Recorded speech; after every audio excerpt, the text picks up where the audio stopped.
Stephen Akitayo Foundation. And then we have Ms. Bukola Lukan, who is the president of GBS and also the CEO of Gtext Holdings. And in the middle, we have our chairman of Gtext Holdings, Dr. Stephen Akitayo. And then we have our GD in terms of sales for Gtext Holdings, Mrs. Vivian Amechi. And my name is Farouk Usman, I'm CEO of Gtext Homes, and also I handle our corporate brand image. Thank you, Mr. Farouk. Okay, so one thing I'm excited for to be here is because Gtext Holdings is 16. I don't know if anybody's excited as excited as I think if anybody knows this brand well, I think I would say that I know this brand. I've known this brand. I've followed this brand for a long time. I've been a part of this brand for a long time. And the fact that we are saying 16 years as a company is something to celebrate. But before I tell us about the things that we can expect, I'll invite Dr. Stephen himself, the Yodogu himself, to come and tell us what it has been like for the past 16 years and what the future is like going forward. Okay, welcome, ladies and gentlemen. Thank you for coming. We appreciate your presence and welcome to Gtext. First of all, I want to thank God Almighty for keeping us alive to see today. Ours is a story of a very, very humble beginning. Very humble beginning. We started in a very humble way. I still remember, and just like my media aide said, she also used to come to that particular one-room apartment in Olabisi Onabanjo University. It was my room, but it was my office, Our first employee, or full-time employee, because a lot of them used to come work for me partly. But our first full-time employee was a guy who was doing COS 3 months, and he didn't want to leave Agowe. So he would resume in the morning in that 12 by 15 feet room apartment, and then send him on errands, and then he would close, I think, 4 p.m., go home. But right from there, I was sure that we had a great future. And that was why we registered the company. So our first company registration was, in fact, the certificate carried 21st May 2020. What's that? So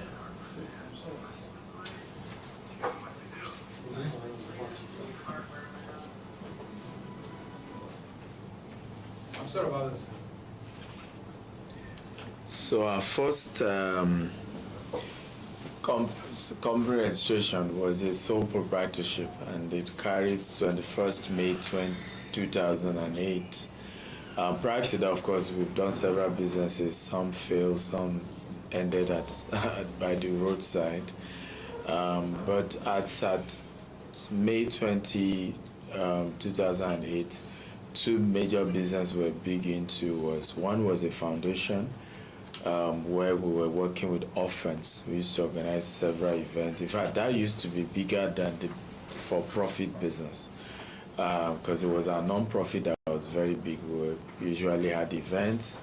I remember one of our biggest events is called Mentor and Orphan. We'll bring orphans from orphanages to Silverberg Galleria. Then it was Silverberg Galleria that was the biggest location.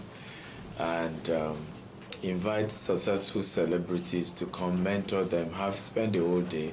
We'll pay for movie, we'll pay for lunch, we'll pay for popcorn and all of that, transportation to move them from different orphanages. Sometimes we're bringing people from 7 orphanages across the entire Southwest. And then the for-profit business then was bulk SMS. We used to sell bulk SMS, 75 kobo per unit, 1 naira per unit. So, and that one started with just 1,000 naira. We had a fellowship. They wanted to do a conference, and they gave us 700 naira. Then I added 300 naira to it. So those were the businesses we had. But at some point, I got frustrated with our NGO because I remember people will promise us heaven and earth. We'll plan big programs. Nobody shows up. We're running into debt. So I said to myself, enough of this frustration. Why not build my own business and profit from those business, or what out of that business we can then do charity project. And we're grateful to God today because that's really what we do. So you may not hear much about for non-profit, but we're doing amazing stuff, and I think the CEO will soon talk to us about that. Amazing stuff. Even for this anniversary alone, we're giving away 16 million in grants to small businesses. I think one of the awardees on that way here, maybe you interview her. So we are now able to do a lot with our foundation. I think I will argue that maybe we're not making enough noise about it. Well, I hope the CEO will work on that. But I think the reason why maybe we're not loud about it is because it's privately funded from what we do in terms of course, we get few friends who donate here and there, but we're passionate about educating people. Our educational program has seen over 10,000 kids that we have paid their tuition fee in the entire 16 years lifetime. And on a yearly basis, we have hundreds that were involved in working with time to time. Occasionally, I get report cards of, in fact, there was a particular one that is dear to me. So I went to one of our estates, and I saw this young man, I think he probably was 11 years old. So he was doing carpentry work. And I said, this is child labor. I mean, we travel all over the world and we know we go get away with a lot of things here. So I immediately approached the carpenter who was a subcontractor and said, why are you having a child, work with you? He said, well, he's the son of my sister. The husband had died. My sister asked me to, at least let him have a skill because she couldn't afford to pay school fees. And I looked at it and I said, go and tell the mother from today to whatever level I'm responsible for his tuition. And we're able to get him uniform, enrolled him in school. I think his first report card was showing an F or something. Right, and so last report card, that's why it's exciting for me. All I saw was A's and I think few B's. Right. I think A's and few B's, right? So even the B's were no more than maybe 2 or so. The rest were A's. And that shows improvement, and who knows what that guy will become, right? Who knows? So for me, entrepreneurship, and that's why I keep gerents, whether those in public service, whether, just private people. We need to stop this hatred for companies.